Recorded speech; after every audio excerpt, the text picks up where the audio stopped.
안녕하세요. 저는 얼마 전 귀여운 딸을 얻었고 지금은 딸아이 키우는 재미에 빠진 초보 아빠입니다. 저희 어머니가 입에 달고 다니는 말은 너 같은 자식을 낳아봐야 부모의 마음을 알게 된다는 것이었어요. 저만큼이나 천반직축인 딸을 보니 저희 어머니의 마음이 어느 정도 이해가 되더라고요. 그렇게 손주 보고 싶다고 노래를 부르시더니 그래도 손주 얼굴은 한 번 보고 눈을 감으셨네요. 저와 아내는 아직도 저희 어머니 이야기가 나오면 눈물을 흘립니다. 살면서 고생만 하다 가신 저희 어머니를 생각하면 여전히 가슴 한가운데가 욱신거리죠. 이제야 자식 노릇 제대로 하려고 하는데 어머니는 저희를 기다려주지 않으시네요. 저는 지금부터 여러분들께 저희 가족에 대해 이야기해보려고 해요. 저희 집안을 한 단어로 표현하라고 한다면 자수성가라는 단어가 제일 잘 어울리는 집안이네요. 저희 집안은 시대를 거슬러 올라가도 뼛속부터 흙수저인 집안이었어요. 재벌가와 결혼해서 인생 역전하는 건 정말 드라마에나 있는 일이었죠. 저흰 형편이 나아지지 않았고 계속해서 가난을 대물림하고 있었어요. 하루에 두 끼 먹는 것도 감사하게 생각할 정도로 가난했었어요. 그래도 그나마 저희 아버지께서 운전을 좀 잘하셔서 버스 기사를 하게 되면서 저희 집 살림이 조금씩 나아지기 시작했어요. 하루 두 끼도 못 먹을 때 많았는데 이제 든든하게 세 끼 먹을 수 있으니 정말 감사한 일이었죠. 하지만 제가 중학생이 되었을 때 아버지는 사고로 세상을 떠나셨어요. 빗길에 운전을 하시다가 코너길에 차가 미끄러졌는데 아버지는 타고 있던 승객들 살리겠다고 핸들을 자기 쪽으로 꺾은 거예요. 그렇게 승객들은 타박상 정도로 끝났고 아버지는 현장에서 사망하셨어요. 어머니도 저도 슬펐지만 아버지의 선택이 옳았다고 생각했어요. 자신의 희생으로 많은 사람들을 살리셨으니까요. 저는 찰나의 순간에도 그런 생각을 했던 아버지가 항상 자랑스러웠어요. 하지만 아버지의 부재로 저희 집은 다시 가난해져갔고 어머니는 이대로 있을 수 없다고 생각하셨는지 아버지의 사망보험금과 아버지 월급 모아둔 것을 들고 분식집을 차리셨어요. 가게 뒤편에 방 2칸짜리 집을 딸려 있었는데 건물주께서 저희 사정을 딱하게 생각하시고 보증금을 원래 받으려고 했던 것보다 적게 받으셨어요. 당연히 월세도 절반 가까이 줄여주셨죠. 저희는 건물주를 잘 만나 남들보다는 적은 돈으로 장사를 시작했어요. 학교 바로 밑에 있었기 때문에 아이들도 많이 사 먹고 아이들 기다리는 부모님들도 자주 사 먹었어요. 그렇게 아이고 어른이고 할 것 없이 너도 나도 저희 분식점을 찾아주셨죠. 근처에 저희 말고 다른 분식점도 없어서 저희 집이 독점했다고 생각하시면 돼요. 어머니는 제가 성인이 되었을 때도 계속해서 장사를 하셨었어요. 저는 직장을 잘 다니다가 사업에 관심을 가지기 시작했고 사업에 대해 공부하면 할수록 잘할 수 있을 것만 같은 자신감이 생겼어요. 그래서 겁도 없이 무턱대고 사업을 하겠다고 뛰어들었죠. 어머니는 남자들 한 번씩은 사업 생각 다 한다고 해보고 싶으면 하라고 저를 응원해 주셨죠. 그러더니 10년간 해온 분식집을 처분해서 그 돈으로 제 사업에 보태라고 하시는 거예요. 저는 그동안 어머니가 어떻게 살았는지 잘 아는데 이 돈을 어떻게 쓰냐고 안 받겠다고 했어요. 진우야, 이 돈 받아. 그동안 내가 모은 돈이랑 분식집 처분한 돈이야. 돈이 있어야 사업도 할 수 있는 거야. 그러니 이 돈 받아서 하고 싶은 사업 시작해. 어머니, 저는 이 돈 받을 수 없어요. 어머니께서 어떻게 모아온 돈인데요. 그리고 분식집은 왜 처분하셨어요? 10년 동안 꾸준히 해오시던 거잖아요. 이제 그만할 때도 됐지 뭐. 안 그래도 분식집 처분하려고 했었어. 건물주가 바뀌었는지 어떤 남자가 이제 자기 건물이라고 나보고 나가라고 하더라고. 네? 그게 진짜예요? 아니, 자기가 건물주면 다야? 갑자기 그렇게 나가라고 하는 법이 어디 있어? 그럼 어머니 어디서 지내시려고요? 지낼 곳 있는 거예요? 없으면 제가 지내는 원룸에서 같이 살아요. 아니야. 조그만 단칸방 하나 구해서 지내고 있어. 걱정하지 마. 내가 발 뻗고 잘 것도 안 구하고 너한테 이 돈 주는 걸까봐? 빨리 받아. 안 받아주면 엄마가 서운하지. 내가 너 첫 투자자다. 잊지 마. 저는 어머니의 성화에 못 이겨 어머니가 주신 봉투를 받아들였어요.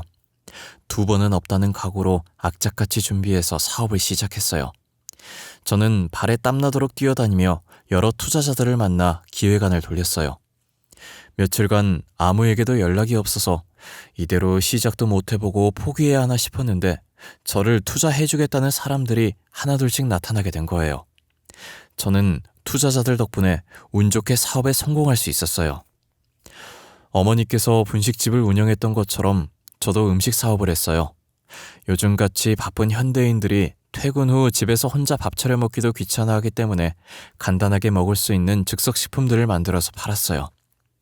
처음엔 끼니를 해결할 수 있는 음식들을 위주로 만들어 판매하기 시작했지만 점차 범위를 넓혀 간식들이나 안주로 먹을 것들도 만들어서 팔았어요. 어른부터 아이까지 전부 즐길 수 있는 것들로 만들어 판매했죠. 가끔 이벤트로 그 시대 추억의 간식들도 만들어서 팔았어요. 저는 살면서 처음으로 큰 돈을 만져봤어요. 없던 사람이 갑자기 큰 돈을 만지면 정신 못 차린다고 하잖아요. 저도 처음엔 이 큰 돈을 어떻게 해야 하나 정신을 못 차리겠더라고요. 부자들이 보면 고작 이 돈 가지고 그렇게 유난이냐고 하겠지만 저는 난생 처음 만져보는 돈이라 우리나라에서 제일 돈이 많은 부자가 된 기분이었어요. 한참 정신 못 차리고 있을 때 어머니 얼굴이 눈앞을 지나갔고 저는 마음가짐을 다시 잡았어요. 사람 일이라는 게 언제 어디서 어떤 일이 생길지 모르는 것이니 어머니께 받았었던 돈은 다시 돌려드리고 나머지는 모아두기로 했어요. 저는 큰 돈을 만지면서도 사업에 성공했다는 실감이 들지 않았는데 같은 업계 기업가들과 만남이 잦아지면서 서서히 실감을 하기 시작했어요. 평소에 저 혼자 알고 있던 대표들도 실제로 만나 인사하게 되니 이게 꿈인가 생시인가 구분이 잘 되지 않아 괜히 볼도 꼬집어보고 그랬어요. 이분들과 제가 감히 어깨를 나란히 해도 되는 건지 이렇게 말을 섞어도 되는 건지 오만 가지 생각을 하면서 속으로 얼마나 호들갑을 떨었는지 몰라요.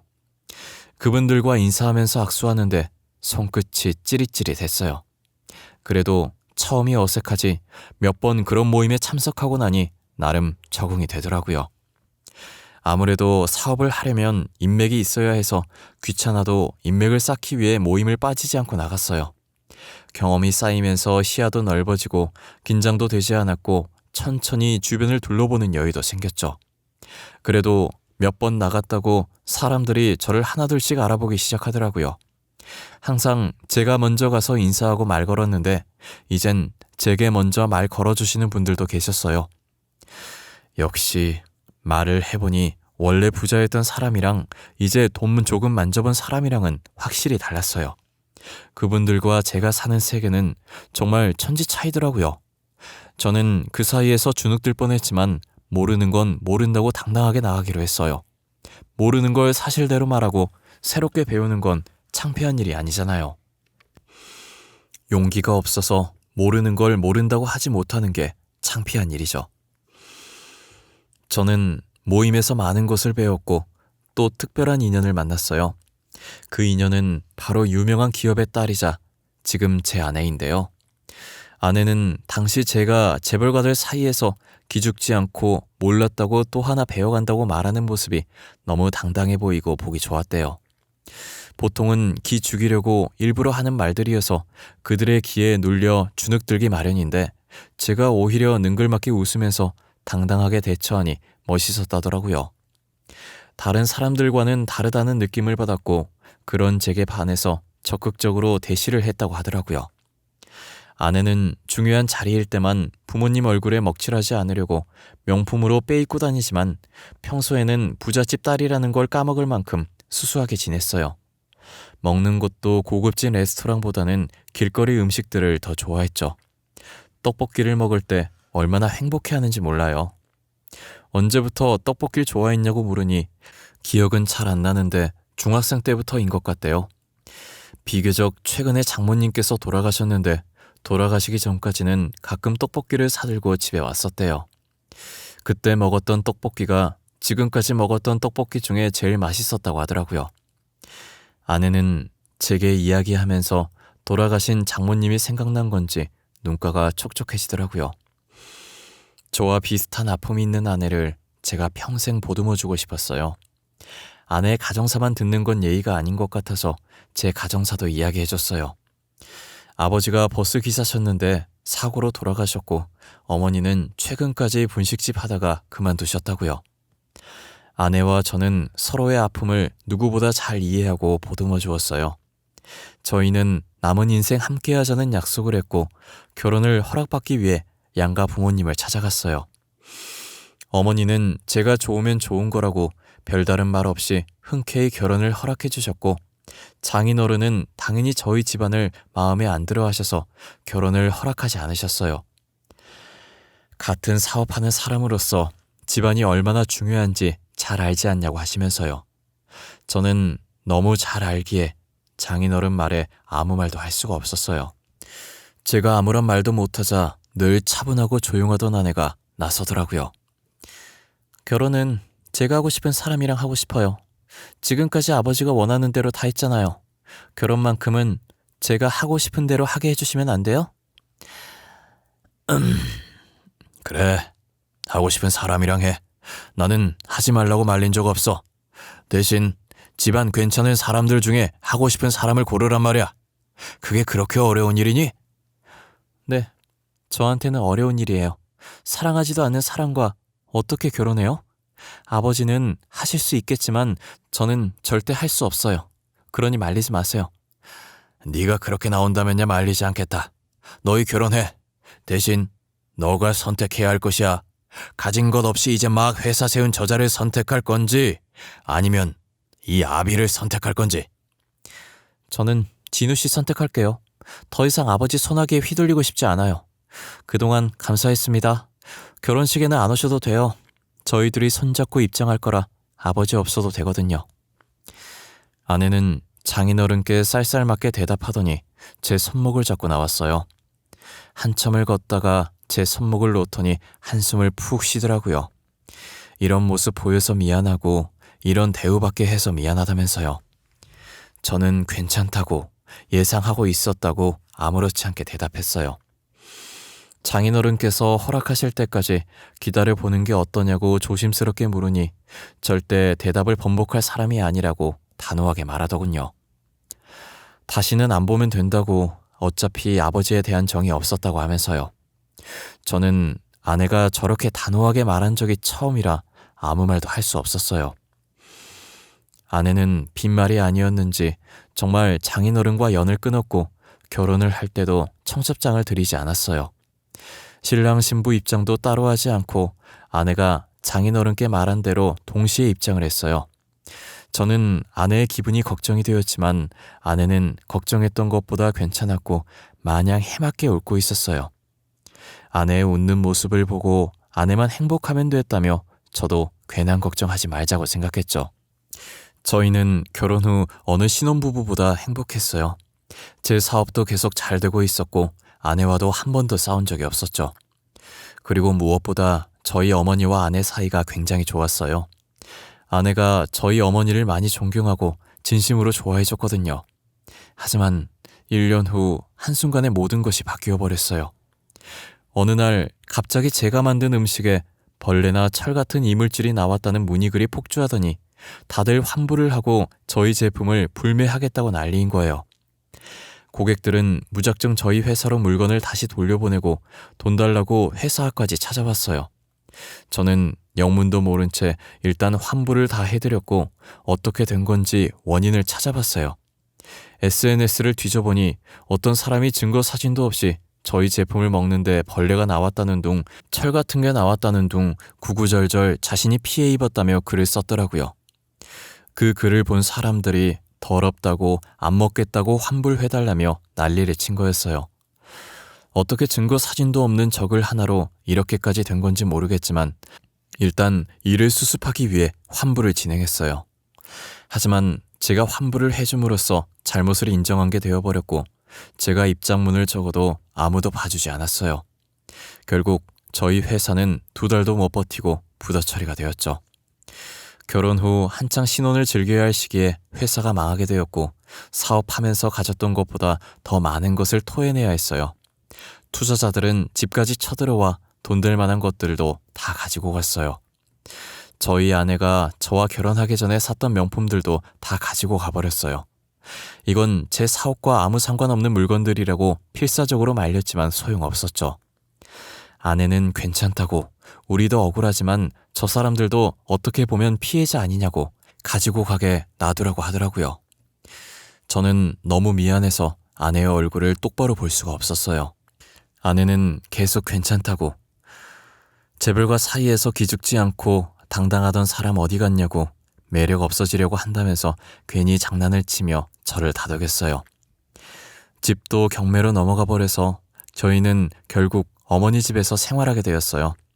일단 집은 어떻게 해결했는데 앞으로 생활할 게 문제더라고요. 아내는 언제 숨겨놨던 건지 몸속에서 통장을 한 해 꺼내더니 모아둔 돈이 있다고 당분간은 그걸로 생활하자고 하는 거예요. 저는 그 돈으로 평생 살 수 있는 것이 아니었기 때문에 막노동이라도 뛰어야겠다는 생각을 했어요. 막노동이라는 게 무거운 것도 많이 들고 고생을 많이 해야 해서 몸은 조금 힘들지만 돈은 쏠쏠하더라고요. 이 돈이면 금방 모아서 투룸 월세방 정도는 얻을 수 있을 것 같았어요. 저희는 최대한 아껴 쓰고 제가 벌어오는 돈을 모아서 더 큰 집으로 이사갈 계획을 짰어요. 하지만 당시 한여름이라 장마철로 비가 계속 오는 바람에 한동안 일을 나갈 수가 없는 거예요. 저희 집에서 일하는 사람은 저밖에 없었는데 제가 일을 못 나가니 난감하더라고요. 아내도 가만히 지켜보다가 이대로는 안 되겠다고 생각이 들었는지 결심했다는 표정으로 자기가 돈 구해오겠다고 하면서 집을 나가는 거예요. 그렇게 집을 나간 아내는 한동안 집에 돌아오지 않았어요. 저와 어머니는 아내가 연락을 해도 받질 않아 걱정이 되어 실종신고라도 해야 하나 했어요. 그러나 며칠 뒤 잘 있으니까 걱정 말라고 당분간은 어떤 연락도 하지 말라는 문자만 하나 와 있더라고요. 저는 아내가 어디서 뭘 하는지, 잘 먹는지, 잘 자는지 걱정되긴 했지만 일단 아내의 말을 듣기로 했어요. 그동안 저는 장마철이 지나서 다시 막노동을 뛰기 시작했어요. 푹푹 찌는 날씨와 공사장 먼지들, 그리고 쉴 틈 없이 흐르는 땀까지 제 몰골은 말이 아니었어요. 그늘도 없이 일을 하니 피부는 새까맣게 타다 못해 살가죽에 화상을 입은 건지 아팠어요. 저는 근무를 마치고 그런 몰골로 지쳐서 힘없이 터덜터덜거리며 집으로 향하고 있었어요. 목에 걸려있던 수건으로 다리 쪽에 묻는 흙들을 탈탈 털면서 가고 있는데 반대편에서 굉장히 낯익은 여자가 제 쪽으로 걸어오고 있더라고요. 가까워지면서 점점 또렷해지는 여자의 얼굴을 자세히 보는데 제 아내인 거예요. 아내 옆에 남자가 있어서 보니 장인어른이더라고요. 아내가 저를 못 본 건지 그냥 지나치려고 하길래 제가 순간적으로 아내의 손목을 잡아버렸어요. 아내는 손목이 잡히자 기분 나쁘다는 표정으로 쳐다보다가 저인 걸 확인하고 놀라더라고요. 그러니 이내 불쾌하다는 표정으로 다시 바꾸고 자신의 손목을 잡고 있는 제 손을 뿌리치더라고요. 뭐야? 내 손목을 왜 잡아? 당신 변태야? 그리고 우리 끝난 사이 아니야? 헤어질 때 구질구질하게 매달리지 않기로 약속했잖아. 갑자기 왜 이래? 지연아, 너야말로 왜 그래? 우리가 언제 헤어졌다고 그러는 거야? 집엔 언제 들어오는 거야? 어머니가 너 걱정 많이 하셔. 무슨 소리야? 내가 벌레 득실거리는 집에 다시 왜 가? 혹시 나랑 헤어지고 충격받은 거야? 그래서 머리가 어떻게 된 거냐고. 제발 다시는 나랑 마주쳐도 말 걸지 마. 알겠어? 아내는 못 본 사이 많이 바뀌어 있었고 예전 장인어른께 했던 것처럼 쌀쌀하게 저를 대했어요. 제가 무슨 말을 걸어도 이미 우리는 끝난 사이라며 아내는 매정하게 돌아섰어요. 이혼 도장을 찍은 것도 아니고 끝낸 적이 없는데 계속 끝난 사이라고 말하는 아내가 이해가 안 갔어요. 이해를 해보려고 노력을 해봤지만 지금 무슨 상황인지 도무지 모르겠더라고요. 영 끊었던 장인어른과 함께 있는 상황도 마찬가지고요. 저는 아내가 갑자기 제게 저렇게 할 사람이 아니라는 걸 잘 알기에 그럴 만한 사정이 있을 거란 생각이 들어서 아내를 믿고 기다려보기로 했어요. 하지만 며칠이 지나고도 아내에게 연락이 없었고 집에 돌아오지도 않았어요. 혹여나 전에 마주쳤던 장소를 가면 다시 만날 수 있지 않을까 하는 마음에 퇴근 후 기웃기웃 거려보았지만 아내의 머리카락 한 올 볼 수 없었어요. 일주일 정도 지났을까 아내를 볼 수 있을 거란 희망을 가지고 찾은 장소엔 어머니가 계셨어요. 어머니는 거리를 돌아다니며 버려져 있는 소주병과 맥주병을 줍고 계시더라고요. 저번에도 살림에 보태겠다고 소주병, 맥주병 줍고 다니셔서 그러지 말라고 했는데 또 저 몰래 나와서 줍고 계신 거예요. 저는 어머니를 모시고 집으로 가려고 가까이 다가갔는데 그때 딱 마침 아내가 보이는 거예요. 저번에 마주쳤던 것과 똑같이 장인어른과 함께 있더라고요. 아내 옆에 소주병 하나가 있어서 어머니가 아내 쪽으로 다가가는 거예요. 어머니는 아내를 못 보고 소주병을 집으려고 팔을 뻗다가 이내 다리에 손이 살짝 스쳤어요. 아내는 손으로 다리를 털면서 어머니를 째려보더라고요. 저기요 할머니, 소주병 줍는 더러운 손으로 지금 어딜 만지시는 거예요? 아유, 미안해요. 제가 소주병만 보느라 사람을 미처 못 봤네요. 죄송합니다. 아가? 너 지연이 아니니? 집에는 왜 안 들어오는 거야? 살았는지 죽었는지 연락이 안 돼서 얼마나 걱정했는데. 할머니까지 이러시네. 저 그이랑 헤어졌어요. 못 들으셨어요? 저희 이제 아무 사이도 아니라고요. 남남이에요. 그리고 제발 더러운 손 좀 치우세요. 야, 뭐? 더러운 손? 너 말이 심하다. 됐다. 이제 말 섞기도 싫어. 언젠간 돌아오겠지, 사정이 있겠지 하면서 끝까지 너 믿었던 내가 바보지. 그래, 이제 아는 척하지 말자.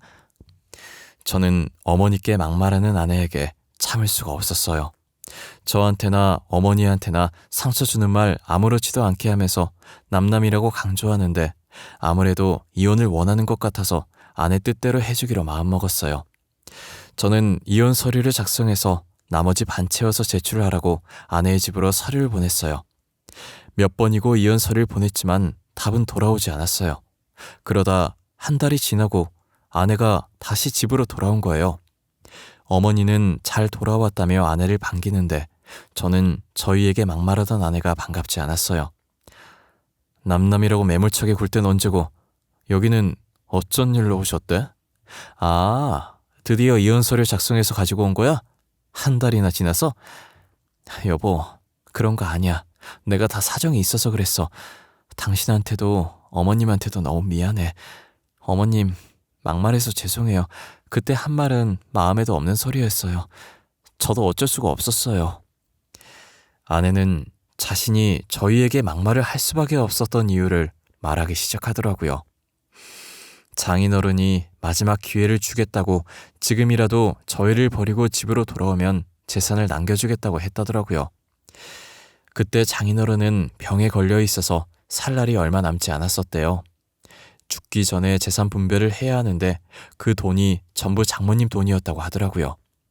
어떻게 된 건지 자세히 설명해보라고 했더니 장인어른은 아내의 친부가 아니었어요. 아내의 친아버지는 일찍이 돌아가셨었고 지금 장인어른은 4년 전쯤 장모님과 재혼한 사람이다더라고요. 장모님 돈을 보고 일부러 접근했고 장모님은 몸이 좋지 않으셔서 살 날이 얼마 남지 않았다는 생각에 혼자 남을 아내가 걱정돼서 재혼을 했다고 하시더라고요. 그렇게 장모님이 돌아가시고 장모님이 가지고 있던 건물과 돈 그리고 회사까지 장인어른이 챙기신 거예요. 그러다 최근 장인어른도 병에 걸리게 됐고 아내에게 재산 조금이라도 받고 싶으면 집으로 오라고 한 거죠. 아내는 장모님 재산을 다시 되찾아야겠다고 생각했고 혹시라도 장인어른이 재산을 다른 곳에 빼돌릴까봐 저와 인연을 끊은 척하고 장모님 재산을 지킨 것이었어요. 장인어른이 만나고 있던 여자가 있긴 했지만 다행히 그 사이에 아이가 없었더라고요. 그래서 모든 재산을 자식으로 올라가 있던 아내가 다 가지고 올 수 있었어요. 모든 재산을 상속받고 나서 다시 저희 앞에 나타난 거죠. 아내는 그동안 너무 미안했다고 재산을 받기 위해선 어쩔 수 없었다고 우는 거예요. 아내는 어머니 손 절대 안 더럽다고 열심히 사신 흔적이 있는 손이 어떻게 더럽냐고 멋진 손이라고 했고, 제게는 절대 헤어질 수 없다고, 저 같은 사람은 어떻게 다시 만나냐며 울면서 이혼하기 싫다고 했대요. 저는 아내의 어깨를 토닥이며 괜찮다고 울지 말라고 다 이해한다고 다독여줬어요. 아내는 이제 더 이상 여기서 살지 않아도 된다고 자신의 본가로 옮기자고 하더라고요. 어머니는 아내의 말에 계속 이곳에서 혼자서 사시겠다고 고집 피우셨어요. 며칠간 설득한 끝에 자식 이기는 부모 없다고 어머니는 저희 뜻을 따르셨죠. 저는 막노동 일을 그만두고 장모님 회사에서 일을 하기 시작했어요. 아내는 꼭 제가 회사를 물려받았으면 좋겠다고 대표직에 임시로 자신의 삼촌을 올려놓았고, 저를 회사에 억지로 집어넣어 버렸어요. 제 의지로 회사에 들어간 건 아니지만 그래도 감사하게 일을 배우고 있어요. 이제 어느 정도 일을 배웠을 때 아내는 조그만 생명도 제게 안겨주었어요. 제게 초음파 사진을 내미는데 얼마나 가슴이 벅차던지 입을 떡하니 벌린 채 아무 말이 안 나왔어요. 어머니도 아내의 임신 소식을 들으시고 너무 좋아하셨어요. 아이가 입맛이 아내를 닮았는지 떡볶이가 땡긴다면서 아내가 계속 떡볶이를 찾더라고요. 어머니는 간만에 실력 발휘를 해야겠다며 주방으로 향해서 열심히 떡볶이를 만드셨어요. 아내는 떡을 하나 집어먹더니 조용히 젓가락을 내려놓고 어머니를 쳐다보는 거예요. 그러더니 어떻게 만든 거냐고 예전에 장모님이 사주셨던 떡볶이 맛이랑 똑같다고 하더라고요. 어머님, 이 떡볶이 어떻게 만드셨어요? 저희 엄마 살아계실 때 사오시던 떡볶이 맛이랑 똑같아요. 아유, 그냥 손으로 대충 쓱쓱 만들었지. 사돈이 우리 집 단골 손님 중 한 분이셨나 보네. 3년 전까지만 해도 내가 분식집을 했었거든. 나름 장사도 잘 되고 좋았지. 분식집 하셨다는 얘기 남편한테 들은 적 있는 것 같아요.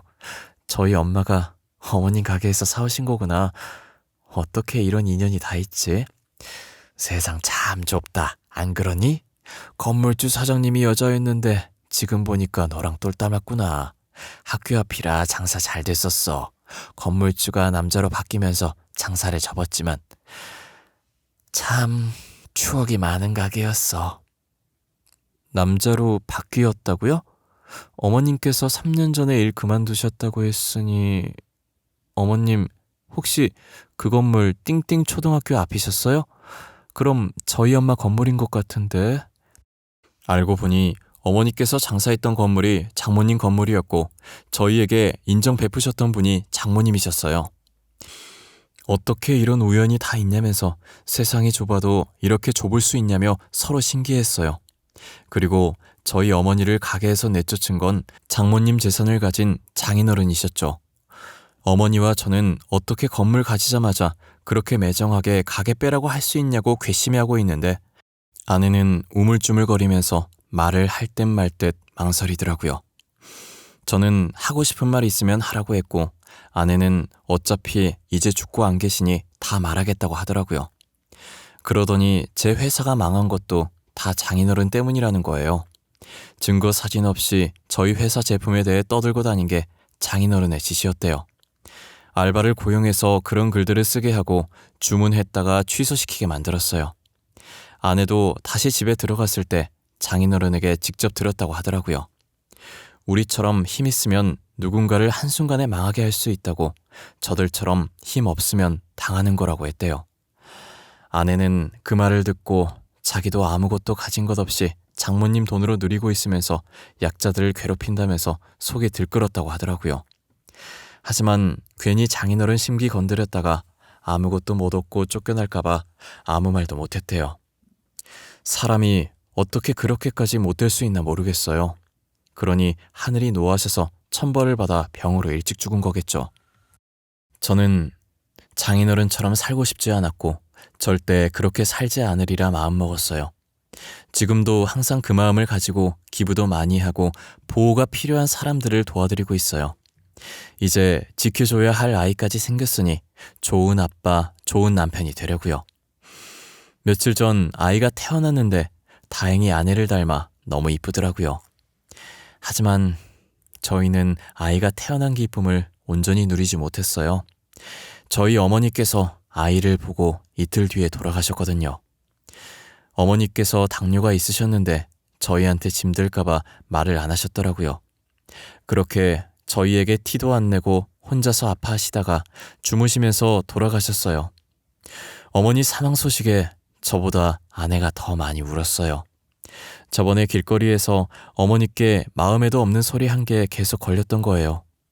너무 죄송하다고, 사랑한다고 말해도 모자랄 시간에 자신이 그랬다면서요. 이미 어머니는 용서하셨지만 자기가 자신을 도무지 용서할 수가 없대요. 아내는 마지막으로 어머니를 보내면서 꼭 저희 자식으로 태어나서 사랑만 받으며 살라고 다시 만나자고 했어요. 지금도 여전히 저희는 어머니를 그리워하고 있어요. 언젠가 저희 자식으로 태어나 주시지 않을까, 그렇게 곁에 다시 와주시지 않을까, 그런 기대로 하루하루 살아가고 있어요. 제 이야기는 여기서 끝을 내보려고 합니다. 지금까지 저의 긴 이야기를 들어주셔서 감사하고 늘 건강하시길 바랍니다.